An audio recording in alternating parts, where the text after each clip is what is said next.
તો દાહોદના વાતાવરણમાં પણ પલટો આવ્યો છે। વહેલી સવારના સમયે દાહોદના સ્ટેશન રોડ, છાપરી, ગલાલિયાવાડ, રળિયાતી, રાબડાલ સહિતના આસપાસના ગ્રામ્ય વિસ્તારમાં જોરદાર વરસાદી ઝાપટું વરસ્યું છે। વરસાદને લઈ કાળઝાળ ગરમીથી ત્રસ્ત થઈ રહેલા શહેરીજનોને ગરમીથી આંશિક રાહત મળી, જો કે માવઠાએ ખેડૂતોની ઊંઘ ઉડાવી દીધી છે।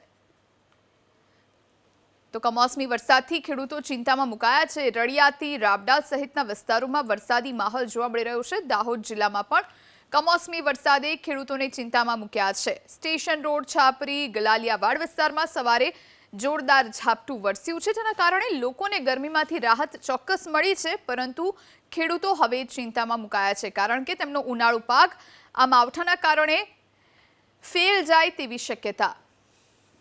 સંવાદદાતા મનીષ ફોન લાઈન પર જોડાયા છે। મનીષ, દાહોદમાં ક્યાં ક્યાં વરસાદ અત્યારે?